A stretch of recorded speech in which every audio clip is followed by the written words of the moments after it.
I will now yield to the gentleman from South Carolina. Thank you, Mr. Chairman. I'd like to yield 2 minutes to my colleague and good friend from Arizona, Mr. Biggs. Thank you. Appreciate yielding to me.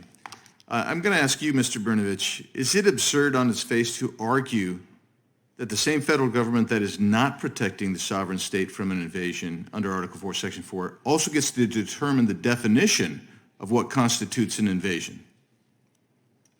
Mr. Biggs, yes, I think that is quite the dilemma the administration has. And I think most Americans and most Arizonans that I talk to ask me, why was President Biden so quick to tear down the border fence in Texas, but so slow to shoot down a Chinese spy balloon? And I think that that's an indication of where the priorities are for this administration. As you know, in Arizona, we see every day, we deal with constituents, former constituents, people that have lost a loved one, very often teenagers, young people, as a result of the fentanyl pouring across our southern border. We've seen a rise and a spike in violence. And so if the federal government is unwilling or unable to do its job to secure the border, then I think the states have every ability to do so. It has previously been defined, one definition of invasion is an encroachment upon rights of another. So I guess I'd ask, you're in Arizona, I've got 30 seconds left. Is the environmental damage caused by hundreds of thousands of people illegally entering the country, littering, tramping over actually natural wildlife preserves, destroying those preserves, might that constitute the damage, encroachment of the rights that constitutes invasion? Yeah, Congressman Biggs, we actually made this argument when we sued the Biden administration over its failure to build a border wall. There's an average of 8 pounds of trash per person left at our southern border. So not only are people that are crossing the southern border destroying Arizona and Texas and other natural habitats, they're destroying game trails, and they're leaving very often behind plastic bottles, gasoline tanks, all sorts of other items that are non-biodegradable and do constitute a threat to the environment and animals living in those regions. I yield back to the gentleman from South Carolina. But I want to recognize, I told him I'd give him 4 minutes, I'm giving him 3:20, so I'll give my time to the gentleman from Arizona. Thank the chairman. So my extreme Marxist colleague, who is a mindless follower of Joe Biden, raised the specter of insurrection and lawlessness. And the lawlessness that she was talking about is January 6th. How about the stinking lawlessness at the border every day? Title 8 is violated every day by this administration. Can I raise a point of order? The Title 8... Just hold on the time. The gentlelady has a point of order. Can we ask members of the committee not to cast aspersions upon members of the committee? We had aspersions cast upon us by your member, ma'am.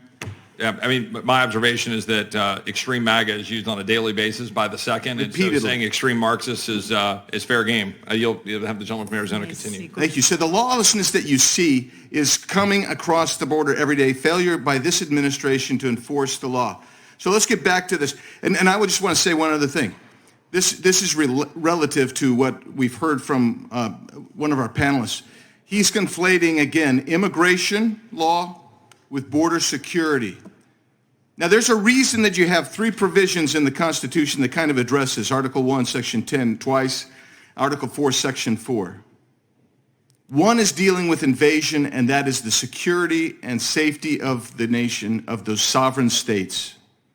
The sovereign states that actually created this federal government. The article in Section 10 that Mr. Brnovich brought forward with the authority under Article 1, Section 10, the state may defend itself when it has been actually invaded. Also, the invasion clause, Article 4, Section 4, that's where we've been talking about. But the import-export clause, that's the one I want to get to. Article 1, Section 10. A very unique understanding, but it gets at the heart of this. Expand, please, Mr. Brnovich, in about 30 seconds, your idea of the sovereign authority that rests with a state under the import-export clause, Article 1, Section 10. Thank you, Mr. Biggs, for bringing up this very, very important point we haven't had a chance to discuss today. The import-export clause provides that states do have the ability to control what kind of goods are coming into their states.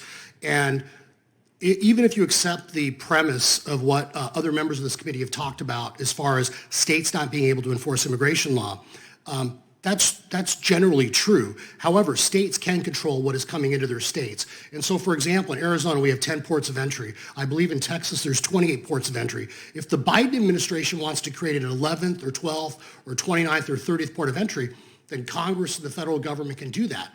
But the states, at the same time, have the ability to force and channel all people, all goods, and commerce into those lawful ports of entry. So I believe there's a very strong constitutional argument, putting aside some of the other language, but even under the import-export clause, that states have the ability to force anyone coming into Texas or Arizona or California, any other border state, into those lawful ports of entry. And so we get to the point, it is also, again, just as we were discussing about Article 4, Section 4, the invasion clause, in this clause, this is actually even more explicit. The authority rests with the sovereign state. It does not devolve to the federal government. Why would you allow the federal government then to say you can't have control of import-export, or you can't control and determine what an invasion is, when the sovereign state, and don't forget that the founders intended to recognize the sovereignty of the states to govern themselves. If you're going to turn the definition of invasion over to the federal government, who is violating the invasion clause, it just stands logic on its head. Yield back. Thank you.